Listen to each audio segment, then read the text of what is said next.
struggle sometimes, especially with the Cinder Brew build, because there's a lot of magical damage to be dealt there. But you should be able to deal with it decently. The Razor can create a lot of space, and then if you bring this into the late game, you're doing well. You know, if this goes late, like your core to core is good, Lion's damage falls off eventually. Ideally, Axe maybe has to consider a pipe just to prevent the TB, or you get something along the lines of any sort of save really for the TB, and yeah, you can kind of make it work. But I still like Alliance's draft for the most part. I feel like they have a much easier time playing this game. Yep, agreed. I think the fights come a bit more naturally to them as they will look for first blood. Unfortunately, Lion slowed to a crawl here thanks to the Acorn shot. And next, the Plasma Field will end up dropping for first blood. Kill going on over to Scene with the Slayer. Yeah, giving the first blood over to Unique. Definitely not what Alliance is looking for. Luckily, at least it wasn't giving it to FN, because if FN got that, then Limp's lane becomes really difficult. But we'll see. I think a lot of it is depending on this mid lane matchup, honestly. If Limp can successfully play this mid lane matchup with, you know, that Toxin pushing into the lane, farm kind of the jungle like he did against Team Spirit, and he kind of stabilizes into the mid game, forcing Razor either to gank other lane so he can match him or whatever, it's not looking so bad for Alliance. But if the Razor dominates this matchup, then Unique spawning sets into motion. With the Axe especially, you have a nice ganking squad there. Yeah, exactly. Even against a hero, two tanky heroes actually, right? Because we actually have two heroes with another Toxin isn't a passive anymore, but still two very powerful passives. One being on the Viper and a couple here on Nico Baby. So everyone is killable here, pretty much. Once Unique gets pretty much, I want to say Blink Dagger on Axe, I think is basically their go time. I think that can be used to create a ton of space here for our Terrorblade. And again, if you're just joining us for our coverage here on the B stream, welcome. Thanks for dropping in, and of course you are watching Alliance versus Team Unique. Alliance with a bit of an org change. PPD no longer coaching effectively of, I would suppose, at least this tournament. Yes, which we'll see the change. Maybe Alliance plays better. Maybe Alliance plays exactly the same, and that's why I didn't have to use PPD any longer. What matters to me is that we get to watch Alliance plays. You know, the coaches are very important. I'm sure that I'm very sad that PPD left the org, but I am happy to still see the players play together. That's the main concern. No changes for Alliance itself, and I don't think this should change their playstyle too much. We'll see how this game goes for them. This will be the first trial of this difficult tournament. It shall, and of course it will get more difficult from here, at least according to the seeding it will. Winner of this best of three moving on to play Team Secret at the end of today. Is it going to get harder? Well, we'll see. I mean, Secret in the Major was not looking too good. I would agree with you there. That's why I said little caveat, at least according to the seeding. We'll see. Perhaps Secret just taking it easy, relaxing a little bit, and getting ready for the international, saving their energy for that. Sometimes when the people are relaxing, they actually play the strongest, honestly, because there's zero pressure as well. Sometimes pressure just gets into the team's mind. I feel like this, we'll see. We'll see how this matchup goes. I'm excited to watch Limp already going for the first point in Corrosive Skin. He's done this, I've seen this before as well. I forgot who it was against that he played exactly the same. But you go for the first point in Corrosive Skin just so they just can't do much to you. They can't follow after you, of course, with the Plasma Field, and you just try to last it, because your projectile speed's quite nice, your damage is actually not that bad. You don't play the harassment lane because you know you can't. And then second point, usually into another Toxin to push the lane out. Oh, they will get first blood top lane, though, in the meantime. Quick little pause now from Bignum. Sorry? Quick sorry. He says, I just had to kill you. I was lagging when I killed you. I was dropping half of my frames, and I still managed to get first blood there onto the Wyvern. So top lane going pretty nice so far. Axe actually starting off with a double Gauntlets of Strength, which is looking to be as tanky as possible in this lane, and then pretty much straight into the Vanguard by the looks of it things. Actually, is this a game where you consider going Hooded Defiance first item on Axe? I think it's justifiable, honestly. I mean, the issue with... what I've seen, which I don't mind, is you can go for the... Was it Vanguard into then Hood? Because I feel like you can... Was it the Vanguard you can disassemble? I forget which one of the two you can disassemble. I think it was you can disassemble Vanguard. 1 second. And then you go for the Vanguard first, just so you can push the tower, because that's the main point, right? And then you would assemble later into the pipe, because of course you need that magic resistance this game, more so than the physical resistance. I don't think it's that important. Let me just check. I just wanted to check, because I was talking... The only concern I have with going for something like that, you know, the God King Hualien sort of style of disassembling everything and being as efficient as possible, is that at the end of the day, for Axe, it's all about this blink dagger timing for him this game, right? You just need to be that enabler for the rest of your team. No one else really is going to be able to jump targets in the early game as easily as you will be able to do. So that's going to be Yeah, okay. the You one could concern. dissemble Vanguard. I wasn't crazy. Okay, great. I just had to double check that. I had a moment of doubt. Yes, but the point of this build though is you go for the Vanguard Blink Dagger, and then you dissemble the Vanguard into the mid game for a pipe, and then you become so at first you can create a tempo as an axe by pushing towers and by getting kills relatively easily because with Vanguard you're pretty much immortal. And then to the mid game when the enemy team's magical damage starts to become more relevant because the supports get levels, you can get a hood and later even a pipe, right, with that ring of health. And then that's super. I mean, it's a very efficient lineup or a very efficient way to build up. And it's a very useful way to get the best of both worlds this game as an Axe. Because Axe as an aura offlaner kind of sucks, unfortunately. So you kind of have to make it work with both. And I think that's an idea here for Ghostic if he wants to still be efficient with the Axe. I think I was looking at a bunch of like the hero combos with Terrorblade because from the last patch when we saw a lot of TB, I felt like he was enabled by the most part by a lot of his supports, right? And that's still true to a certain extent here. A little smiley face out from Alliance, who themselves have paused a couple of times, but. He's still enabled by the supports, but we don't have like the kind of super Omega boosters. Specifically, I'm referring to the Coddle, right? Coddle's kind of basically unseen this patch. He was super nice to have because he gave him a ton of mobility, shortened the cooldown, of course, on the Metamorphosis, but most importantly, shortened cooldown to a ridiculous degree on the Conjure Image, which just allowed him to farm everything, push so many waves. But he still does a lot nicer with heroes that can give him a lot of control in team fights, like the Mars, like the Axe here, but he does need to hit these calls. Of course, Axe calls stronger, but harder to hit than a Mars Arena. Yeah, you have some heroes that are relatively easy to hit with the call itself, though, particularly the Viper and the Spectre. Brew probably can get away from it. I mean, Lion and Winter Wyvern should be in the backlines, depends on the positioning. But Viper and Spectre are not the most... I mean, you have Spectral Dagger, sure, but they don't have a blink or anything to be able to avoid the Axe call. The only difficulty will be the Cyclone, so maybe the Axe does have to, instead of opting for the pipe, go for a BKB immediately, just so you can actually initiate without the worry of the Cyclone hitting you. We'll see how S4 plays it. Because some brew players like to, when they're playing against these strong initiators like Axe or like the Tidehunter, they will use the Primal Split before the fight as opposed to baiting it, and then you'll have the Cyclone ready immediately. Because that's your most powerful ability on the Brewmaster, by a long shot, honestly. Or you can use the Cyclone on the TB once the call hits, and then you don't have any damage. There's options.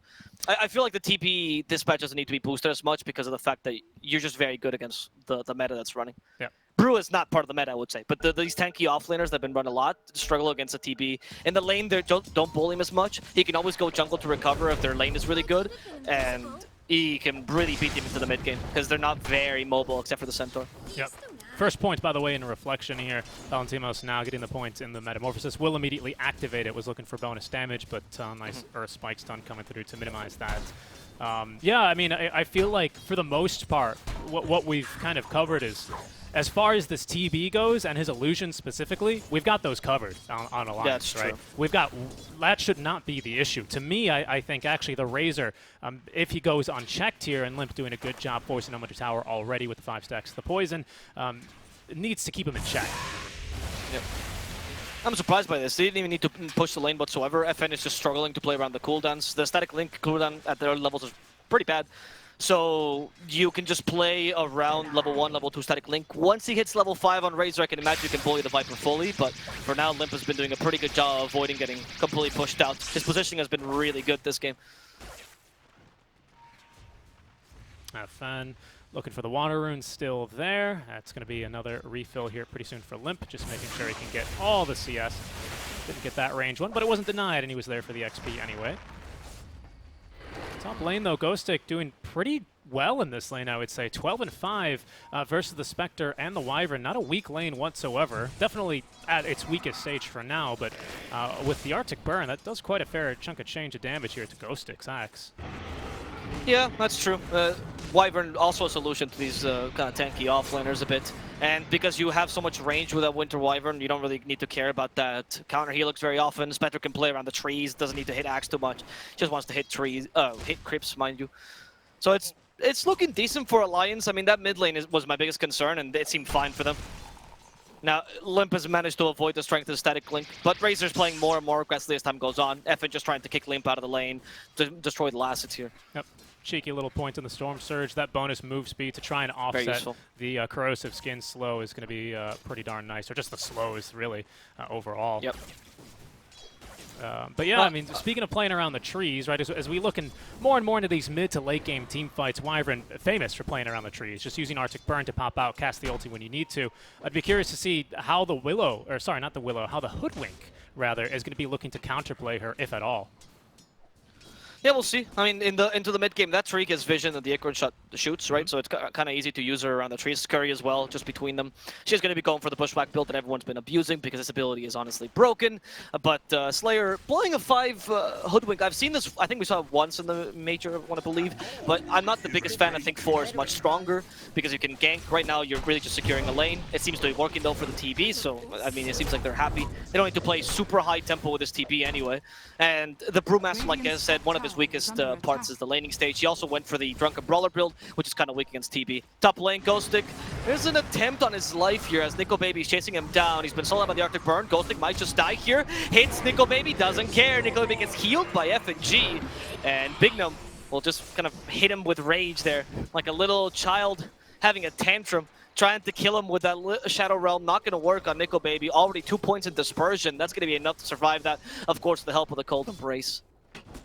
Seen with the Slayer, saying hello to Hanskin, who was maybe looking to place an aggressive ward into the jungle, expecting the TB to start his jungling pretty soon. So Slayer, nice little river ward here, is just going to let him know whenever the line is making this move, unless he uses a smoke. So I like the play. Vision of the utmost important, of course, in all games, but especially this game when you do have a hero as predictable as the TB is. Yep. S4, there's the Bushwhack. I said the skill is a bit dumb, but they don't have any more catch for him, no Metamorphosis. So it's just Slayer keeping the lane in check, making sure S4 can have the easiest lane in the world. He did go for the Ring of Health already to be able to withstand most of the Hoodwinks damage. This hero is more about the catch and the mobility you have. The damage is just not that high, unless you build it like a core. Bignum, Hanskin is going to find it here. He's protecting the rune. Not very successfully, though, as now they're going to go on him. Limp can't attack him any longer thanks to the Shadow Realm. Limp thinking of taking the long route, but he's also going to his high ground. No point in playing that any more aggressively. FN goes back to the lane, hoping to attack Limp. Gets hit by the Viper Strike immediately. In fact, it can attack him. Hanskin, oh, the Bushwhack catches 2. And now the counter initiation from Bignum. They save Hanskin here with that Cold Embrace, forcing you to retreat. Hanskin needs to keep his distance. Posselfield will slow him. That's the max damage Posselfield. FN considering going in again, but Alliance is doing a really good job of keeping their distance. That Acorn shot misses on Hanskin, which allows him to survive. Yeah, that was really close, just on a knife's edge there, basically. And man, that's 1 point in the Cold Embrace, just completely almost, you know, actually just fully saving the line. 2 points. Yeah. 2 points, actually. Is it? Oh, sorry, no. Cold Embrace, my bad. Arctic Burn was, just 1 point. Healing the Lion, and he's totally good to go. It looks like that was going to be a great punish from the Hoodwink. You mentioned how they were able to no rune spawn top lane. That's because Hoodwink was able to find it. Almost looks like they're able to turn that into a successful counterplay in the mid lane. Alliance, like many teams, but they've been really, really strict, especially in a lane where you can leave your safe laner and off laner alone to rotate both supports on over for a kill attempt at minute 6. They almost got it. Unfortunately, Willow just a little bit too survivable thanks to the Shadow Realm. She is going to be looking for the D ward here. We'll be able to beat the Wyvern to the punch there, getting the vision off the map, the most important part there. Yeah, exactly. Getting the gold as well for that. So, little win there for Bignum. It seems like Alliance is struggling to make these lanes work. I mean, they're just going to be losing the early game as expected. They have to recover kind of in the mid game with the Brew and the Genki squad we talked about earlier. Brew now finally getting a couple points of Cinder Brew, which allows him to actually be more aggressive. Drunken Brawler is nice for the lane, particularly against melee heroes, but it just doesn't do much to get the quick kills you're looking for with the smokes. He's looking for Slayer here, but Slayer in the trees. No Scurry, by the way. He's just really good at positioning. Yep.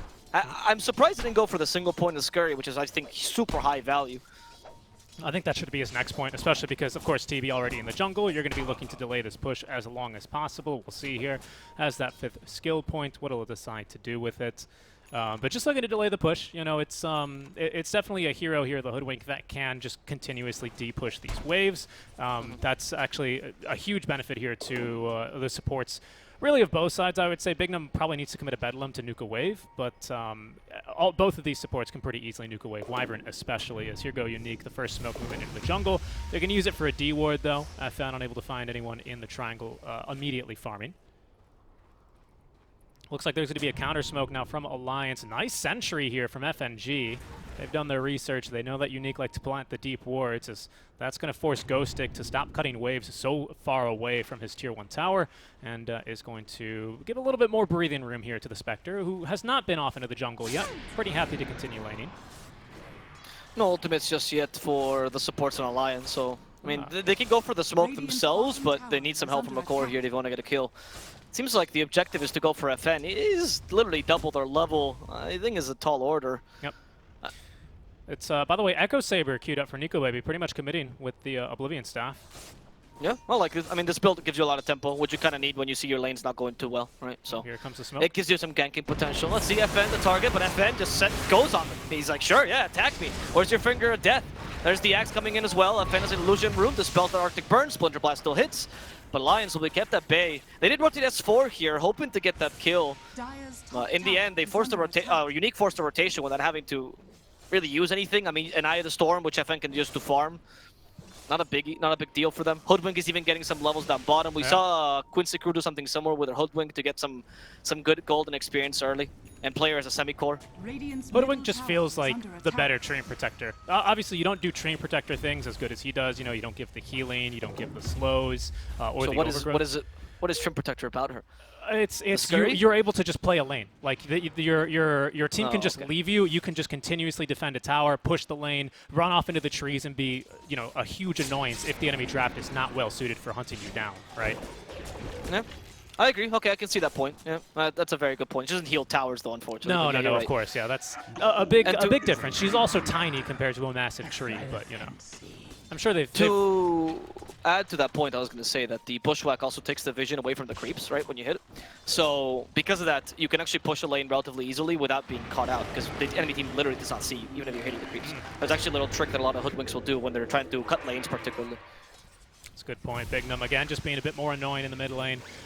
Looking to try and actually has managed to kill the wagon, but S4 coming from this side. Terrorize only going to catch Limp as Slayer now looking to set up for the kill onto the Wyvern with a sharpshooter. They're going to find it. However, in trouble is FN underneath the tier 2 tower. That dives too far, decides S4, so he will now turn instead, look for the Willow, lifting the Hoodwink in the process, trying to escape, but straight to the Brambles, and now the Bedlam, he goes! That's going to be 2 dead on the side of Alliance, trying to make use of that first Primal Split.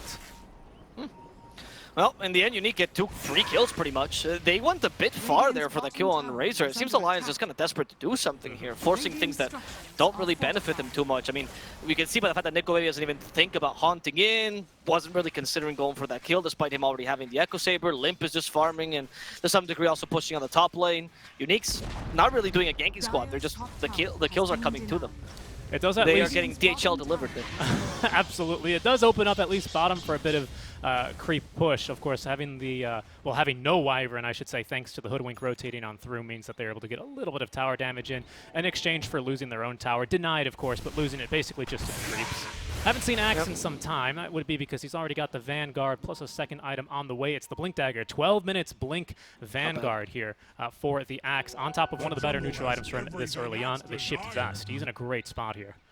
It really is. Now you start ganking completely. I mean, Willow is essentially a low-key lion with a bedlam. There we go. Bignum already knew this. Hoodwink doesn't even need to smoke because he has the scurry, so you can always be surprised with that. Sharpshooter can also go from a long distance here, and it'll be the Willow leading this charge. Acorn shot for some vision.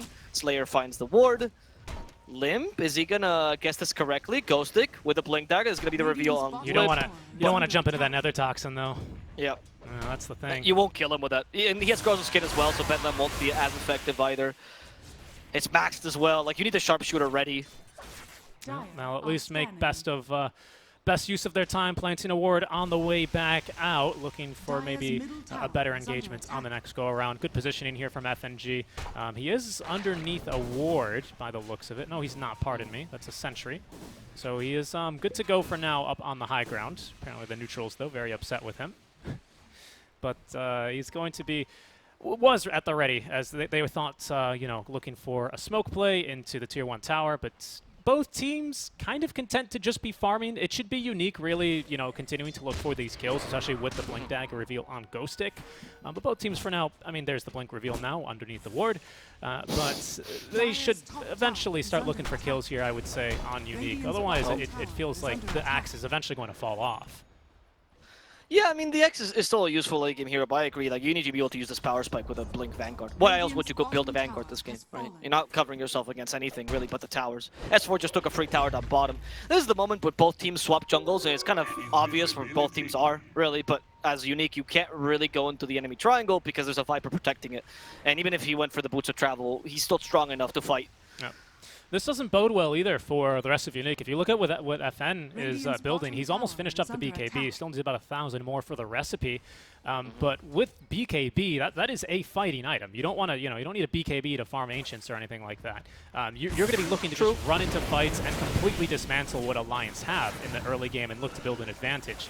If you're not finding fights right now, I think they're still going to struggle to find fights later on with the BKB online. And this isn't really the fault of Unique. It's just Alliance, I think, reading the situation extremely well. That's true. Alliance is making a good call to avoid fights. They always have that little issue in the back of their mind that, oh, well, if this goes late, TB versus Spectre, not the greatest matchup, though, so they're going to have to be concerned about that. S4 just running in. He has the split, not going to get it off, though. Curse Crown onto that onto that Golden Brace, but S4 will survive there. Bignum instead will be brought down relatively easy by Alliance. Yep. So there's a limp now. BOT's finished up, so he can be looking to split push waves as well as just making sure that they can give not too many easy opportunities for Unique to start fights off. If all your lanes are constantly shoved in because you have a Spectre who, you know, can kind of just farm on weird parts of the map and then haunt into the fight immediately, Limp as well with the BOT is able to split push, it's going to make it really difficult for Unique to get vision on Alliance and look to set up these kills. So good itemization from Limp, and now they're going to try and siege the tier 1 tower at mid lane with the wagon, even going so far as to use the Fortify. Unique holding on to one of their own. Without FNG showing on the map, this is a really difficult jump in. Again, two very high priority heroes at this stage for fights. Both the Wyvern as well as S4, basically they need to go down. Oh, Limp? With that Cold Embrace, all Unique is just waiting, biding their times. Like, can we go in? Can we just murder Limp here? But you know that Spectre can join in the fight, and your Razor's not going to be able to. Neither is the TB, so Alliance is taking advantage of their own power spikes. And maybe the passivity by Unique, I mean, like you said, the BKB on FN about to be finished now. It should be time for Unique to force these fights, even if it's 4-on-5 engagements, because you just have the stronger heroes. Yeah. And regrettably here for Unique, especially FN, is now that completed BKB on its way to him in the Courier. We've got one of the best BKB counters in the entire game, right? It's going to be the Wyvern. Of course, they did slightly rework the ultimate. If there's no enemy heroes or creeps around the unit, it only lasts 1.5 seconds compared to the normal duration. So you still need to make sure you hit someone with that, but it's already such a powerful tool versus the rest of Unique. The fact that you went BKB first and FNG should be able to counter you with it is going to make his positioning, you know, super crucial in this BKB reveal fight. Unfortunately, they're not going to get much of a reveal. Nice ward planted from Alliance, so they are going to have eyes on the FN BKB. They'll show it off to the creep wave here anyway, but it will at least be effective in pushing Alliance a little bit away from their tier 1 tower. We'll see as they push up this tower. Unique thinking about the Roshan. They are Radiant after all, so they could potentially take it, but not sneakily. Don't have a good Roshan lined up. They need a kill at least. No, Limp might be that kill. I was going to say, yeah, we need a kill because we just don't control Roshan good in general, right? But once you look at the enemy 5 heroes on Alliance, I mean, my goodness, they've got some Rosh control here. Basically just the Wyvern alone, right? Limp, he knows. I mean, he's invisible, so that was a relatively lucky invis rune. This game is just not going either way, man. Unique is not interested in fighting, even though they're looking for kills, but they just can't find them, rather. And Alliance is definitely not interested in fighting, just trying to find some more farmer Nico Baby. To me, the question is, how will they deal with the TB eventually? Because they do want to gank him to some degree with this combo of Lion Brewmaster. And Unique is like, you know, we're done. We're getting the gank squad together. Yep, the boys are back in town. But it's been scouted by the ward here. Ghostic might be able to counter-initiate. That's a good ward. Hanskin, at least. Okay, you get a support kill, but in comes S4. Hanskin's already dead. The primal split. They try to initiate onto the Hoodwink with a Haunt on top of that. Want to kill the Squirrel. The Hoodwink almost gets away, but unfortunately Slayer is going to be bursted down. Winter's Curse sets up on Ghostic as well. And they're going to creep around it. In trouble. He's dead. FN pops the BKB, just runs him down. Palantimos as well with a bit of damage out from the Metamorphosis. Axe caught on the back lines is now going to try and counter-initiate onto the Spectre. Has no Haunt, rooted up. Still Good just too embrace. darn tanky. The Cold Embrace is still keeping Nico Baby alive, and he will be able to back off safely. It's going to be a 1-for-2 trade at the end of the day in favor of Unique.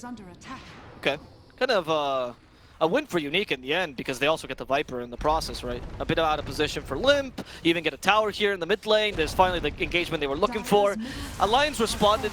I mean, they didn't respond badly, but maybe they just didn't have to respond at all, and they just had to retreat from the get-go because losing Limp there was definitely not the call. No, unfortunately, no, they were kind of just split a little bit. I think they were a bit confused as to where everyone actually was in that fight. Ghostic kind of made it look like the rest of his team was in the jungle, when in actuality the rest of Unique were kind of getting ready to push the tier 1 from the kind of Roche entrance to the river, if you will. So a nice engagement there. That's going to be the Blink Dagger paying off. Oh, S4's in trouble. Berserker's call. He doesn't have the primal split either. I don't know, he's going to get away. He's not. Nice the dunk at least with the wand, but of course that's not going to bother Ghostic too much when at the end of the day the Brewmaster is still dead. Fortunately, there's no meta. It was used in the last fight, and it's going to be on cooldown, so they can't easily look to go into Roshan after this. So that's at least a little bit of recompense for the likes of Alliance, who lost just a couple of heroes here in the last few minutes. 3K net worth lead, nothing to write home about here. Still pretty slow-paced game at this stage, but farming basically completely uncontested this game is Palantimos. We should kind of mention the elephant in the room as he does start to grow and grow next into the Eye of Scotty after the Dragonlance and full SNY. That's what I was mentioning. I feel like that's the biggest concern you have. How do you deal with this TP if he gets fat enough? Eventually, the Lion Finger won't be enough to kill him. Neither will the Viper's measly magical damage or the Brew's initiation. A Brew that's, by the way, fallen behind. You need something against a TP, and Spectre is definitely not it. Especially a Spectre that can be broken by the Sharpshooter. It's looking a bit better for Unique. I was expecting Alliance to do a bit more in this mid game as well. Like, yeah, we were saying Unique has to find kills, of course, but that's just because Alliance were losing. There's a point where Alliance needs to just start doing something, if anything, at least bothering the TV's space, even if they can't kill him. Yeah, really, really good screening, though, by Unique. Just all 4 of their heroes in the enemy jungle, planting wards. Part of the TV nice farming confidently behind, as there's going to be a jump onto FNG, Sharpshooter, and the dunk to set up for the kill. Believe we do have Metamorphosis. Yeah, we do have it available, but it looks like for now the call will be for a tier 2 tower, snag the outpost, and just set up shop in the enemy jungle. Oh, played there by Unique. Nice little extra kill here. Without the help of the Cold Embrace, you're probably not going to be able to fight this, as it was the Winter Wyvern that kept alive from the Razor. Razor's having free reign. We said he was going to concern. FN is doing a really nice job. SNY on the way. He already has the Yasha to farm a bit faster. Alliance thinking of smoking in, waiting for the Wyvern to come back. Can you get a quick kill, or are you going a bit too fast? S4's already been revealed. He goes for the Will there. Immediate TP, cancelled by the Earth Spike. The Haunt as well, trying to find Ghostic, but they're concentrating instead on the supports. They kill Bignum first, and Slayer could also be in trouble as S4 sends him flying. Limp will make sure to kill Slayer. It's only going to be 2 support kills here for Alliance. They turn this into an objective. It's going to be Roshan they're going to go for. Yep, and they can still go for this. It's really hard. No buyback on either of these supports. FNG just going to be on station here, ready to go for the Winter's Curse. And it looks, by the looks of it, Unique are not going to be willing to fight this. Man, did they chew through Roshan as well. He's basically already dead. Great initiation there from S4. Not wasting any time there throwing down the ultimate. Just needs to send a message, boot Unique out from the jungle, get a quick couple of kills, and the objective immediately after. So now maybe a little bit of trembling here for Unique, and they're losing a pretty powerful objective. They're not going to be too eager to fight into the Spectre. I don't think it's too concerning for Unique, but I mean, yeah, like you said, the objective was important. Oh, FN, the immediate Hex, Earth Spike. Do we have a finger? We do not, so killing him seems like a tall order for Alliance. No Haunt either. Nico A want to join in, at least denies the ward. We already have Scotty and the TB. And now he's ready to fight himself, honestly, with his team. Yeah, he most definitely is. And this is going to be such a punishing item as well for the Viper. Viper already, you know, pretty darn slow, even with BOTs. It does help him out quite a bit, but these percentage-based slows, especially on the range hero, are going to be so punishing for him coming through from Palantimo. So it's going to be really, really important for Alliance to try and keep these illusions off of, I mean, of course, everyone, if you can, right? Just kill Palantimo's forehead. But dealing with these illusions here, yeah, just using the mana drain is going to be the name of the game. Yep, I agree. I mean, you can also have the Brute doing it with a Master Spell, so there's two options against these illusions. Still difficult. The Haunt is not yet ready, so defending the tower is also not the easiest of things, but Unique, not looking to engage just yet. Just to dominate the enemy triangle, maybe put some aggressive wards here, push mid, push bottom. Nice position. You still are fighting against an Aegis. Nice positioning by Alliance. We've seen kind of this spot behind the tier 2 tower used a lot in these cases, you know, just to kind of, you know, oh, is the team here? Are we not here? And with the clockwork, you just never know. There's the jump onto the Viper. Sharpshooter incoming as well. It's a 3-second channel. 4-step away from Limp. BKB used by FN. He's going to be able to easily chop down the Viper. In the meantime, FNG taking a beating out from Palantimos, who's popped the Metamorphosis, will be killed off here relatively easily. No chance. That was not the position they wanted. They're underestimating the ganking prowess of an Axe and a Hoodwink. We call him Squirrel again. Alliance, not the most mobile heroes we said in the early game, especially within the trees. Since the Bushwhack can always catch you, the Winter Wyvern is kind of an easy target. The Lion is burstable. Viper moves at the speed of my grandmother, so yeah. It's kind of a difficult match for Alliance. Like, they can't really correct their mistakes very often. The moment you're out of position, you're gonna die. Unless you have some sort of counter initiation like the Hex or the Winter's Curse. But even then, it's a bit difficult. Your only save is really Cold Embrace, which might even just set up for the Bushwhack or sets up for the Berserker's Call. It's a tough one for Alliance right now to recover. They need to just keep pushing the lanes and hope that in the late game Spectre can carry them. Yeah, it is real difficult, right? Especially because Viper, it's not like he is, I mean, especially as a mid laner, he's not going to be your tanky kind of hero that you might be used to if you think of old Viper. He's not really even like that anymore today, these days, I should say. But especially against the Scotty, there's the jump onto the Willow. Earthspike should be able to follow up, but they actually get off the Shadow Realm in between. Haunt is used to try and cut these backline supports. FN's going to TP away, but it looks like they're going to be able to just escape. No one's dead. Unique, able to just disengage. They'll lose the tier 1 tower, but they won't lose any heroes, and they've got all the ultimates. They're going to go in for a fight here. Resource-wise, that feels a bit bad for them. They just lost the Haunt, which means Spectre can't no longer engage as easily. Since you have the Aegis, there's no point for Unique to actually force a fight there or re-engage. We just got BKB on Ghostic as well, which means that he is now free to engage relatively easily. But S4 at least is nearing his Ags, which might be a turning point here for Alliance in their team fight. I'd agree big time with that, actually. Now he doesn't need to, like, you know, blink in, thunderclap, hope he doesn't get stunned by either a Bushwhack or the Call to get off the ult. He can do it preemptively. He can do it, you know, in one of these kind of standoff situations just to kind of, you know, regain a bit of control and zone out these enemies a bit more. But that is still on the way for S4. It's on the way right now in his courier. A little bit left to play within this Aegis, only another 40 seconds, so Unique, of course, having timed it, most likely not going to be looking for a fight in this immediate time. We'll see. They saw Spectre, though. They know there's no Haunt here as well, so they could just look at Ghostic. Yeah, he's like, let's go. Spectre can't join him. Tier 2 is pushed in the meantime. First Tier 2 taken down. Make that second Tier 2 taken down, actually. Mid Tier 2 missing off the map from Alliance. Unique has very good map control. This has given TB a successful amount of farm. I mean, 5k over the Spectre now.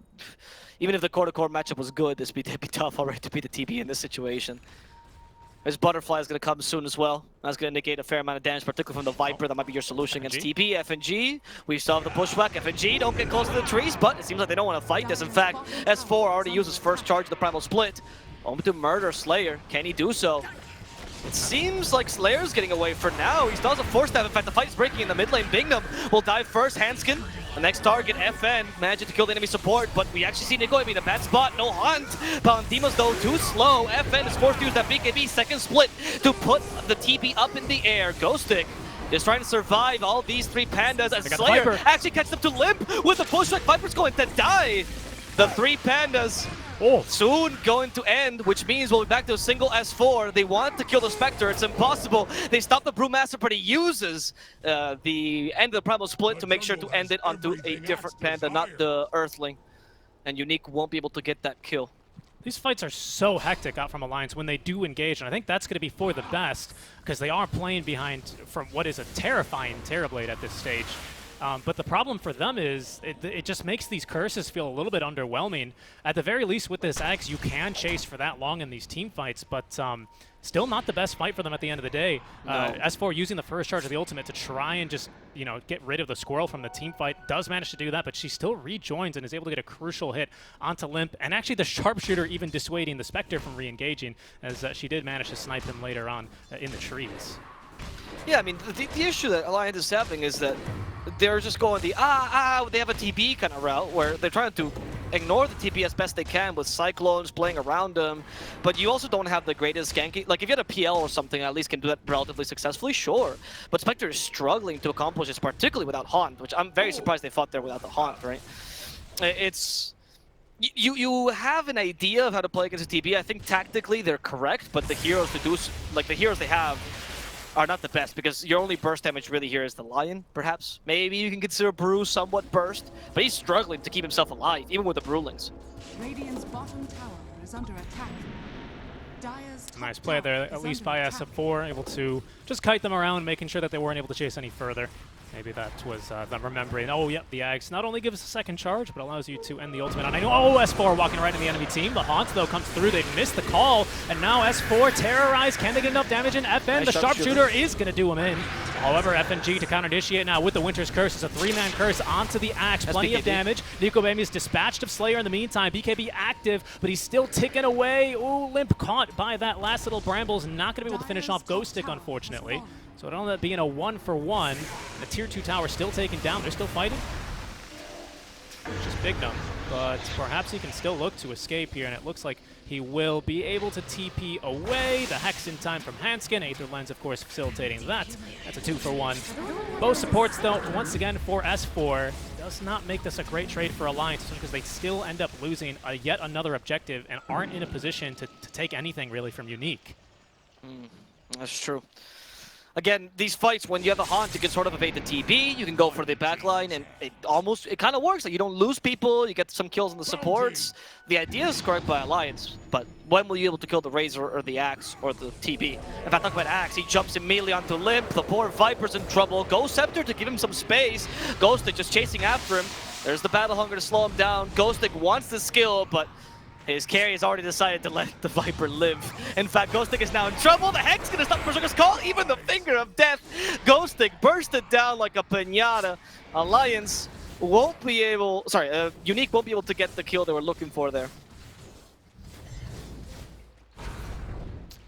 That's was a Metamorphosis used for that one as well, and Roshan Yep. is going to be up within the next minute. So we're going to have a period of just about 20 seconds where we're going to have Haunt, we're going to have Winter's Curse, and we're going to have at least one charge of the Primal Split ready to go. And perhaps that's where Alliance can look to try and snag second Roche. We all know how powerful, especially second Roche is these days. So that could be quite the turning point here in favor of Alliance as we just take a look at that previous fight from before. Nice little micro blink from S4. Walks right into the enemy team, but at least is able to kind of clump them up a little bit tighter, making sure he's not caught by the call, which at least gives Alliance a chance to counter-initiate. It just doesn't end up working out for them from there, unfortunately. And the guerrilla tactics are working for Alliance. You know, Unique is just desperately trying to find kills. They just can't. I mean, to the point that Ghostic is like, you know what? I'm going to carry this. I'll do this. They kite the TB, no problem. They can't kite me. So he's going for Shard Manta style, which I think is the right choice, honestly, this game. The more cores you have, the more difficult it is for Alliance to kite you. And also, if you get the pure damage into the pool, the Cold Embrace won't be able to save him. But now with Holy Lock and Cold Embrace, careful, because FNG can pretty much keep the Spectre alive forever now. Yep.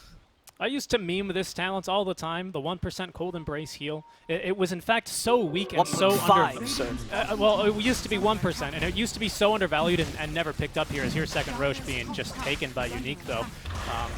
That even when all the talents got nerfed by 20%, that one was left alone. That's how bad it was on the way in.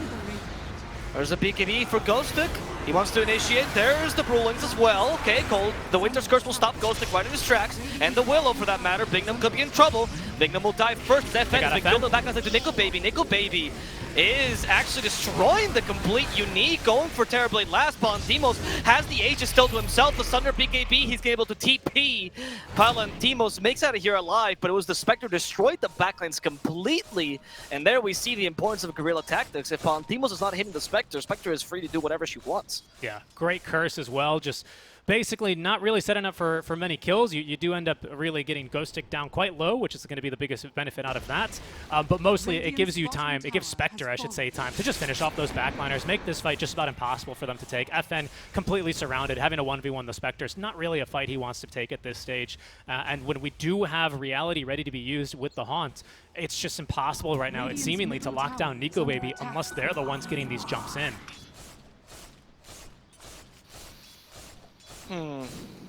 It seems like the tables have been turned a bit for Unique, honestly. As long as they can't keep the...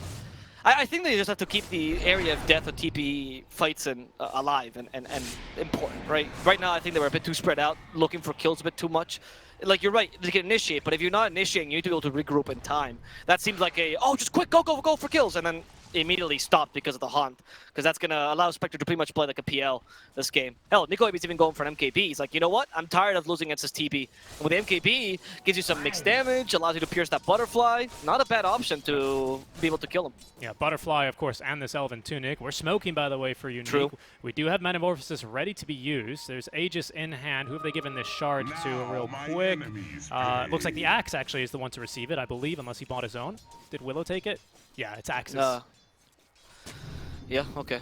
I was actually hoping that shard would be given to the Razor, to be honest, because Axe was already going to buy it, but sure, you want him to be able to fight this. Oh, no, they're on two separate pages. Axe went in. Axe went in. The rest of the team wasn't so sure. Terrorize now is going to stop him. FN doing his best here, going to steal a lot of damage from Limp, but Ghost Stick's already dead.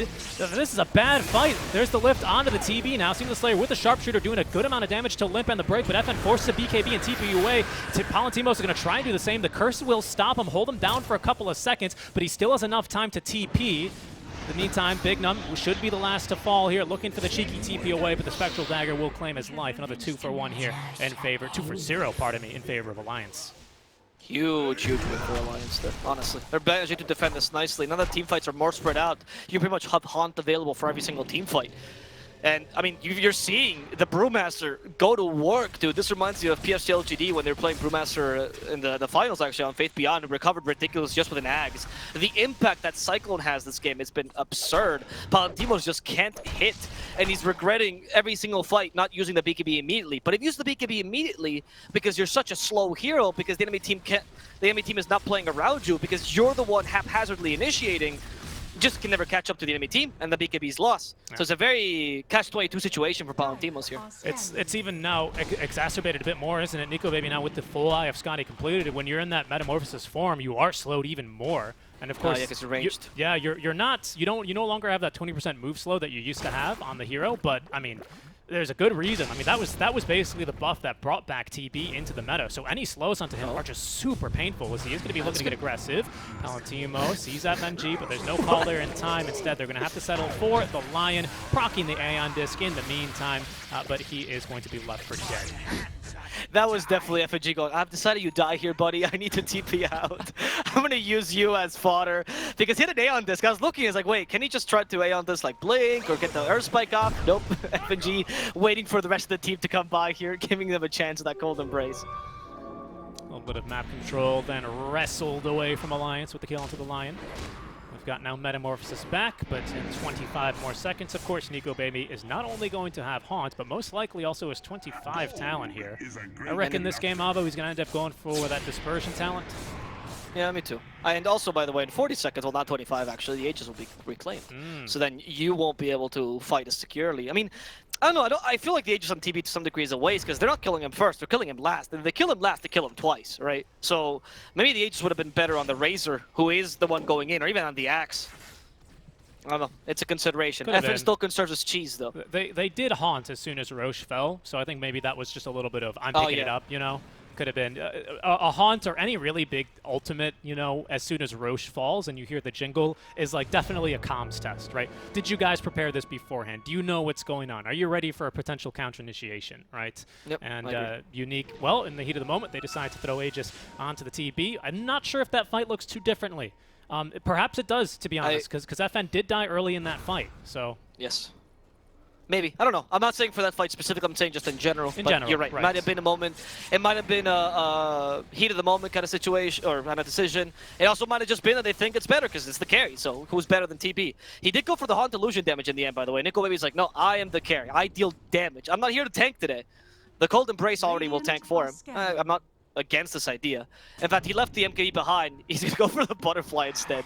Okay, the first call. The 2-up at S4 with the split. They save Hanskin with the A on this, but Hanskin saved by the Cold Embrace as well. Not for too long though. There's the Winter's Curse on Palantimos. Everything for Palantimos. Haunt used as well. They're trying to keep the team away from Palantimos. The Thunder not too successful. Immediate Cyclone for Palantimos. It is spelled. He can't tank this any longer. He gets bursted by the E-Blade.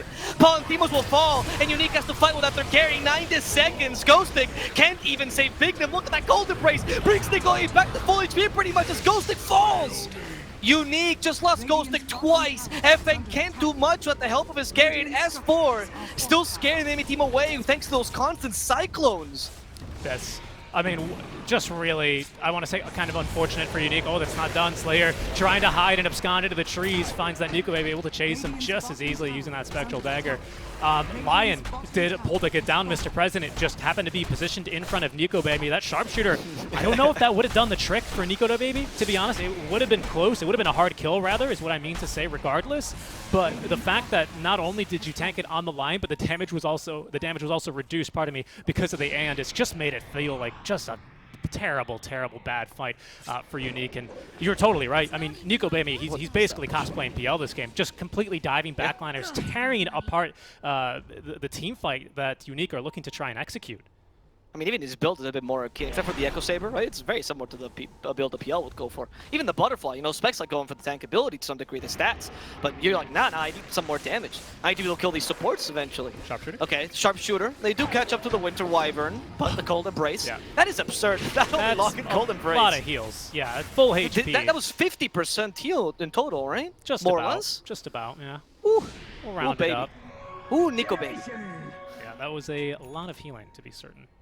The spider legs are also helping Nico Baby play the PL role as well, right? Because he can, he's the squirrel. He's like scurrying around the trees. Like, I'm just gonna break him. Spider leg right through them. Bulldozer versus small squirrel, and we've seen that. You know, ask the Amazon squirrels what they think. It's been a rough turn of events here for Team Unique.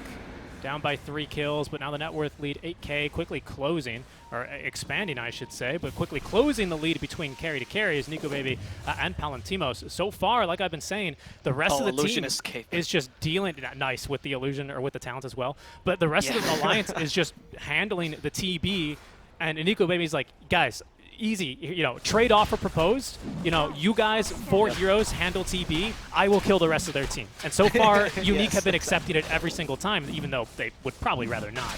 It's just been looking impossible for them now. There is no buyback now on the Axe as they look to be finishing off this Roche. It'll have to go uncontested here, pretty much third Roche.